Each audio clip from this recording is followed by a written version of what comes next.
오늘 이야기는 누구에게나 있었던 마음 한켠의 이야기입니다. 사랑받고 싶었던 며느리, 그리고 미워할 수 없었던 시어머니의 이야기. 들으시면서 혹시 당신의 지난날이 떠오른다면 구독과 좋아요로 이 라디오에 불빛 하나 켜주세요. 그 불빛이 모이면 다음 이야기의 첫 문장이 됩니다. 황혼의 라디오, 지금 시작합니다. 결혼한 지 10번째 명절이다. 아직도 어머니는 나를 이름 대신 얘라고 부르신다. 얘, 그거 불 다 줄였니? 얘, 간이 좀 싱겁다. 처음엔 그 말이 정겨웠다. 하지만 이제는 그 두 글자가 내 이름 위에 덮여버린 것 같다. 새벽 5시, 부엌 불을 켜자마자 손끝이 쑤신다. 칼자국이 남은 도마 위에 대파와 마늘을 싸는다. 김이 올라오고 김 사이로 어머니의 그림자가 스친다. 그건 그렇게 하면 안 돼. 네. 짧은 대답, 그리고 긴 침묵. 어머니는 언제나 정답을 알고 있고 나는 언제나 고쳐야 하는 쪽이었다. 남편은 새벽부터 나가 있었다. 회사에서 잠깐 들러야 돼. 점심 전에 올게. 그 말 벌써 5번째 명절째다. 어머니는 그 얘기를 들으시곤 바쁜 사람이니까 내가 이해해야지 하시곤 했다. 나는 그 말이 늘 이상했다. 이해하는 것도 결국 내 몫이니까. 아침 해가 떴다. 부엌에선 된장국 냄새가 피어오른다. 그 냄새는 따뜻해야 하는데 오늘따라 쓰다. 간장을 더 붓고 젓가락으로 국을 한번 휘저었다. 맛을 보지 않아도 어머니의 말이 들릴 것 같았다. 너는 아직 간이 약해. 그 말이 내 마음에도 들어 있었다. 나는 언제쯤 충분한 사람이 될 수 있을까? 점심 무렵 어머니는 거실에서 텔레비전을 보시며 예, 과일 깎아와 하시고는 화면에 시선을 고정하셨다. 나는 칼을 들고 사과를 돌리듯 깎았다. 껍질은 길게 이어졌지만 내 마음은 중간에서 끊겼다. 껍질을 접시에 담으며 생각했다. 이 사과처럼 나는 언제쯤 원래의 모양으로 돌아갈 수 있을까? 저녁 준비를 하며 어머니께 물었다. 어머니, 명절 음식은 이렇게만 하면 될까요? 너는 왜 매번 물어보니? 좀 알아서 해도 되잖아. 그 말에 나는 멈칫했다. 이해가 되지 않았다. 물어보면 잔소리, 안 물어보면 또 잔소리. 정답이 없는 시험지에 매번 떨어지는 기분이었다. 설거지를 하다 그릇 하나를 떨어뜨렸다. 쨍그랑 소리가 났다. 그릇이 깨지자 어머니가 급히 다가오셨다. 예, 조심 좀 하지. 죄송해요. 손이 미끄러졌어요. 미끄러지긴 뭘 미끄러져. 집중을 좀 해라. 그 말에 손이 떨렸다. 물에 젖은 손, 식은 물, 그리고 뜨거운 눈가. 밤이 되었다. 식탁 위엔 남은 전이 식어 있었다. 남편은 돌아와 피곤하다는 말 한마디. 어머니는 그래도 우리 아들 고생 많다 하시며 직접 숟가락을 챙겨주셨다. 그 옆에서 나는 웃었다. 진짜 웃음은 아니었다. 그저 분위기를 깨지 않기 위한 표정이었다. 그날 밤 방에 들어와 조용히 앉았다. 손끝에 남은 기름 냄새가 사라지지 않았다. 창밖을 보니 달빛이 부엌 창으로 스며들고 있었다. 그 빛 속에서 나는 내 손을 바라봤다. 부은 손가락, 거칠어진 손등. 누군가에게 칭찬받고 싶었다. 수고했어. 그 한마디가 듣고 싶었다. 하지만 어머니는 그 말을 아끼셨고 남편은 그 말을 잊었다. 결국 나는 내 마음을 닦아주지 못한 채 하루를 설거지하듯 마무리했다. 불을 끄고 누웠다. 어머니의 발소리가 복도 끝에서 멈췄다. 문틈 사이로 불빛이 새어나왔다. 나는 그 불빛을 보며 생각했다. 그 사람도 아마 오늘 하루 힘드셨을까? 아니면 나만 이렇게 지쳐 있는 걸까?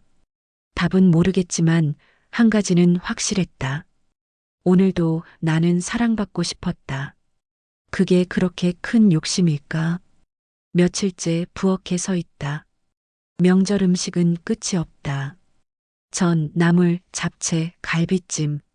손끝이 아려오는데도 시어머니의 말은 계속 이어졌다. 기름은 한 번만 쓰면 아깝지 않니? 그렇게 낭비해서 언제 살림하겠어? 나는 대답 대신 웃었다. 익숙한 말이니까. 말대꾸하면 분위기가 싸해지고 침묵하면 덜 미워하니까. 점심 무렵 남편이 들어왔다. 우리 정은이 힘들지? 그 한마디에 어머니가 바로 끼어드셨다. 그런 말하면 며느리 버릇 나빠진다. 결혼한 여자가 힘든 게 어때서? 남편은 머쓱하게 웃었다. 나는 괜히 죄를 지은 사람처럼 그릇을 들었다. 그릇이 무겁지도 않았는데 그 순간 너무 무거웠다. 식탁에 앉아 전을 부치는데 기름 냄새가 코끝을 찔렀다. 어머니가 말했다. 요즘 며느리들은 다 이런 일 하기 싫어하지. 정은이는 그래도 착한 편이야. 칭찬인 줄 알았는데 이상하게 서운했다. 착하다는 말이 아니라 당연하다는 말처럼 들렸다. 내 손끝은 점점 느려졌다. 손등엔 기름이 튀었다. 뜨거워서 움찔했는데 어머니는 못 본 척했다. 잠시 후 내 손등이 붉게 부어올랐다. 그제야 어머니가 말했다. 그러니까 조심 좀 하지. 내가 다 불안해서 못 보겠네. 그 말이 이상하게 날카롭게 들렸다. 죄송합니다. 나는 자동으로 대답했다. 그날 밤 남편이 퇴근 후 소파에 앉았다. 어머니랑 잘 지내지? 나는 대답하지 않았다. 그는 내 눈을 피하며 말했다. 당신이 좀 참아. 어머니는 원래 그런 분이야. 참는 것도 습관이 되면 마음이 굳는다. 그리고 굳은 마음은 언젠가 금이 간다. 다음 날 아침 시장에 함께 가자며 어머니가 불렀다. 정은아, 이거 좀 들어. 나는 양손 가득 장바구니를 들었다. 어머니는 가벼운 지갑 하나만 들고 걸었다. 시장 사람들은 어머니에게 인사를 했다. 며느리랑 같이 나오셨네요? 어머니는 웃으며 대답했다. 예, 데리고 나왔어요. 그 말이 마음에 걸렸다. 같이가 아니라 데리고였다. 집으로 돌아오는 길 손이 저렸다. 장바구니 무게가 아니라 그 말의 무게 때문이었다. 데리고 나왔어요. 그 한마디가 내 존재를 가볍게 만들었다. 저녁 준비를 하며 어머니가 말했다. 정은아, 요즘 살이 좀 쪘다. 일 좀 더 해야겠다. 나는 고개를 숙였다. 네, 어머니. 그리고 말이야, 애는 언제 가질 거니? 이제는 가져야지. 그 말에 손에 들고 있던 숟가락이 멈췄다. 의사가 조금만 더 쉬라 해서요. 쉬긴 뭘 쉬어. 애는 젊을 때 낳아야지. 그 목소리가 칼처럼 가슴에 박혔다. 그날 밤 나 혼자 식탁 앞에 앉아 있었다. 찬밥 한 그릇, 미지근한 국. 어머니의 방 불빛이 새어나왔다. 그 불빛이 따뜻해야 하는데 이상하게 차가웠다. 나는 그때 처음으로 생각했다. 이 집에는 온기가 있는데 왜 나는 늘 추울까? 그리고 마음속에서 작은 균열이 생겼다. 소리 없는 아주 작은 금. 그날은 유난히 더웠다. 아침부터 기름 냄새와 전 부치는 소리로 부엌이 가득 찼다. 손끝은 벌겋게 부어 있었고 머릿속은 멍했다. 어머니는 거실에서 전화를 받고 있었다. 우리 며느리요? 착하지요. 일은 잘해요. 근데 요즘 세상 며느리들은 좀 예전 같진 않아요. 그 말이 벽을 넘어 내 귀에 닿았다. 기름보다 뜨거운 무언가가 가슴에서 끓기 시작했다. 점심때 남편이 들어왔다. 정은아, 밥 돼? 나는 네. 라고 짧게 대답했다. 그때 어머니가 말했다. 정은아, 손님 오셨으니 상 좀 차려라. 네. 그리고 식탁에 물기 좀 닦아. 반짝거리게. 네. 국이 좀 식었네. 다시 데워. 네. 그 단어가 내 안에서 메아리 쳤다. 네, 네, 네. 마치 나 자신이 사라지는 소리 같았다. 식탁에 앉은 어머니와 남편, 나는 서서 밥을 나르고 국을 퍼주었다. 숟가락을 내려놓을 틈도 없었다. 그런데 남편이 말했다. 정은아, 김 좀 더 줘. 그 순간이었다. 내 안에 무언가가 부서졌다. 저도 밥 좀 먹으면 안 돼요? 내 목소리가 생각보다 컸다. 두 사람이 동시에 나를 봤다. 무슨 말버릇이야? 어머니의 목소리가 날카로웠다. 어머니, 전 식모가 아니에요. 순간 공기가 멈췄다. 숟가락이 탁 식탁에 부딪히는 소리가 났다. 어머니의 눈이 커졌다. 지금 그게 무슨 소리야? 저도 사람이고 이 집의 며느리예요. 저도 같이 밥을 먹고 싶어요. 같이 웃고 같이 이야기하고 싶어요. 그건 나중에 해도 되잖아. 매번 나중이에요, 어머니. 내 목소리가 떨렸지만 멈추지 않았다. 남편이 중간에서 말했다. 둘 다 진정해. 지금 명절이잖아. 명절이니까 제가 더 외로워요. 그 말에 어머니가 자리에서 일어났다. 내가 참, 요즘 애들 버릇 없다더니. 그녀는 방으로 들어갔다. 문이 쾅 하고 닫혔다. 남편은 나를 노려보았다. 왜 그렇게 말을 해? 어머니는 당신 위해서 다 하는 건데. 날 위해서요? 그럼 왜 이렇게 힘든데 위로 한마디 없어요? 그는 대답하지 않았다. 식탁 위에는 식은 국과 김이 남아 있었다. 방 안에서는 어머니의 기침 소리가 들렸다. 그 소리가 유난히 길게 이어졌다. 밤이 되자 집안은 조용했다. 나는 설거지를 하다가 손을 멈췄다. 손끝이 아팠다. 그릇을 헹구며 눈물이 뚝뚝 떨어졌다. 물인지 눈물인지 구분이 안 됐다. 창문 밖에서 바람이 불었다. 커튼이 살짝 흔들렸다. 그 바람이 내 마음 같았다. 잠깐 흔들리지만 결국 제자리로 돌아오는 바람. 그런데 이번엔 다를지도 모른다.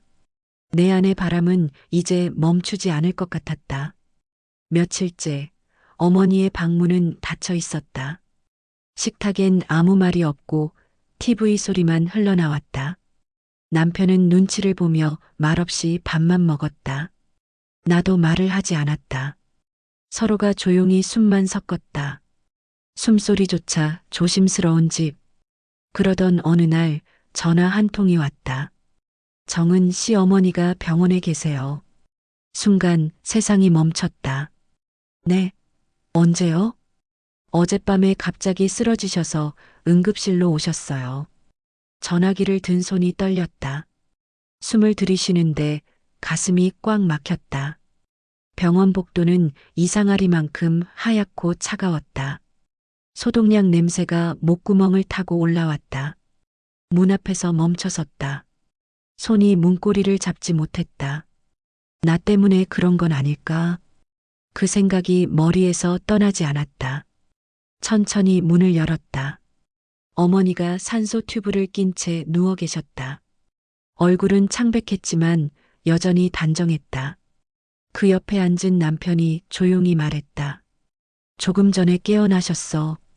그 말이 끝나기도 전에 어머니가 눈을 떴다. 정은이니? 그 목소리가 너무 약했다. 나는 울음이 터질까봐 입술을 깨물었다. 어머니, 죄송해요. 왜 사과를 해? 그날, 제가 너무 심했어요. 아니야. 내가 더 심했지. 어머니는 천천히 손을 들었다. 그 손이 내 손등 위로 내려앉았다. 말라 있었지만 아직 따뜻했다. 나는 내가 좀 더 행복했으면 했어. 그 한마디가 가슴을 파고들었다. 근데 왜 그렇게 말씀하셨어요? 몰랐어. 내가 그렇게까지 아프게 할 줄은. 어머니의 눈가에 물기가 고였다. 나는 손을 꼭 쥐었다. 어머니, 전 사랑받고 싶었어요. 그 말이 공기 중에서 천천히 흩어졌다. 잠시 아무 말도 없었다. 그저 서로의 손이 떨리고 있었다. 그날 밤 병실 불빛이 희미하게 깜빡였다. 의사도 간호사도 없는 시간. 어머니는 눈을 감고 조용히 말했다. 정은아, 내 어머니, 밥은 잘 먹고 다니니? 그 말에 눈물이 쏟아졌다. 어머니다운 첫 질문이었다. 그 순간 나는 어머니의 얼굴이 아니라 내 엄마의 얼굴이 떠올랐다. 다르지 않았다. 모두 누군가의 딸이었고 누군가의 어머니였다. 나는 어머니의 손을 가만히 감싸쥐었다. 그 손에서 오래된 미안함과 따뜻함이 함께 느껴졌다. 그리고 마음속 어딘가에서 무언가가 풀리는 소리가 났다. 오랜 시간 얼어있던 마음이 서서히 녹아내리는 소리. 며칠이 지났다. 어머니는 퇴원하셨다. 봄 기운이 막 스며드는 아침이었다. 햇살이 부엌 창문으로 들어와 싱크대 위를 천천히 비쳤다. 나는 조용히 국을 끓였다. 멸치와 다시마를 넣고 간장을 한 숟가락 넣었다. 그 냄새가 집 안가득 번졌다. 오랜만에 따뜻한 냄새였다. 손끝이 덜 떨렸고 마음이 조금은 편했다. 정은아, 뒤에서 어머니의 목소리가 들렸다. 그 목소리는 예전보다 부드러웠다. 그거 못 끓이니? 미역국이요. 누구 생일도 아닌데 그냥 끓이고 싶었어요. 어머니가 살짝 웃었다. 그래, 냄새 좋다. 국이 끓는 동안 나는 식탁 위를 정리했다. 그릇을 가지런히 놓고 젓가락을 올렸다. 잠시 후 어머니가 의자에 앉았다. 그 순간 기억이 스쳤다. 전을 부치던 날, 시장에서 장바구니를 들던 날, 식탁 앞에서 내가 소리쳤던 순간. 그 모든 날들이 이 식탁 위에 그대로 놓여 있었다. 나는 국을 두 그릇 퍼왔다. 하나는 어머니 앞에, 하나는 내 앞에. 국물 위로 김이 올랐다. 그 김이 마치 오래된 서운함이 흩어지는 것 같았다. 어머니, 드셔보세요. 그래. 한 숟가락, 두 숟가락. 조용히 국을 떠먹는 소리만 들렸다. 그 소리가 어쩐지 따뜻했다. 정은아, 내 어머니. 그날, 미안했다. 나는 고개를 들었다. 저도요. 너도 많이 힘들었지? 네. 근데 이제 괜찮아요.